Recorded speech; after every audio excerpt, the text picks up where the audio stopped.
चलो बच्चों एक क्वेश्चन सॉल्व करते हैं।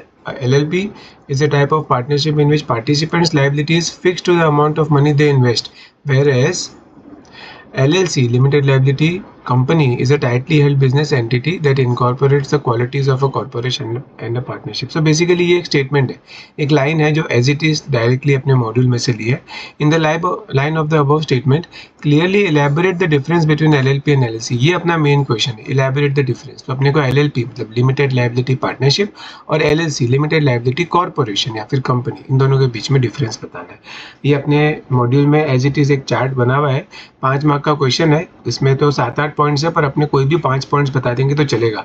जिसमें रेगुलेटिंग एक्ट है, members, the person who contribute to LLP are known as partners, the person who invest in the money in the shares are known as members, ठीक है ना। इंटरनल गवर्नेंस स्ट्रक्चर, तो internal governance structure of LLP is govern by the contract agreement between the partners. The internal governance structure of a company is regulated by a statute that is the Companies Act 2013, ठीक है ना। यहाँ पर क्या है, contract agreement होता है जो पार्टनर्स के बीच में, उसके हिसाब से पूरा बिजनेस किया जाता है।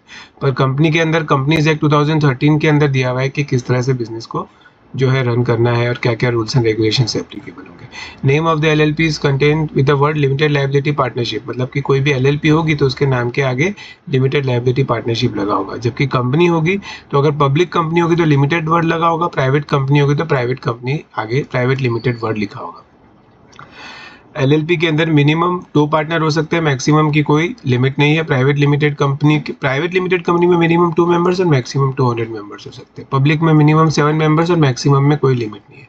Liability of members is limited to the extent of agreed contribution, मतलब कि हर एक पार्टनर का जितना हिस्सा है उतना ही उसको पैसा लाना पड़ेगा, उससे ज़्यादा की उसकी लायबिलिटी नहीं होगी। कंपनी के अंदर liability of a member is limited to the amount of unpaid on the shares held by, मतलब एक जो शेयर उसके पास में है उस शेयर का जितना अनपेड अमाउंट होगा उतना ही पैसा उसको देना होगा, उससे ज़्यादा का पैसा उसको नहीं देना होगा। The business of the company is manage by the partners including the designated partners, मतलब कि बिजनेस कौन मैनेज करता है, डेजिग्नेटेड पार्टनर्स करते हैं। पर कंपनी के अंदर बोर्ड ऑफ डायरेक्टर्स होते हैं जो पूरा बिजनेस मैनेज करते हैं।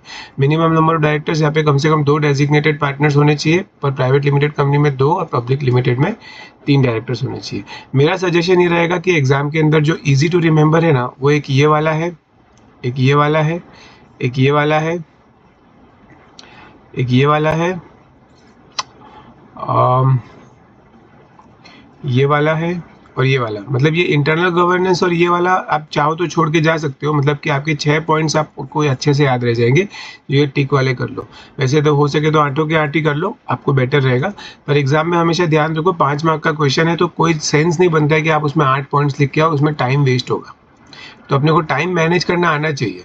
आपको ज़्यादा लिखना आता है इसका मतलब ये नहीं कि आप ज़्यादा लिखोगे। 5 मार्क के हिसाब से आपको मैंने आपको बताया है कि आपको लगभग एक पूरा पेज भरना है और दूसरा पेज थोड़ा बहुत यहाँ तक ही भरना है। तो उसमें आप अगर इसमें 5-6 पॉइंट्स भी अगर लिखोगे तो आपका उतना पेज भर जाएगा। तो always keep in to mind, अगर कोई आंसर अगर बहुत ज़्यादा आपको आता है इसका मतलब ये नहीं है कि आप वो लिखते ही जाओ। उसके मार्क्स के उस 5 मार्क का क्वेश्चन है तो 5 मार्क के क्वेश्चन में आपको 7, 8, 10 तो मिलने ही जाएंगे। तो फिर बिना मतलब टाइम वेस्ट करके उसका फ़ायदा नहीं है। तो इसमें से 8 पॉइंट्स है तो उसमें से 6-7 पॉइंट्स आप अच्छे से लर्न करके रख लो तो वो इनफ होगा, ठीक है। एग्जाम के लिए हॉट फेवरेट क्वेश्चन है, आ सकता है ये एग्जाम में।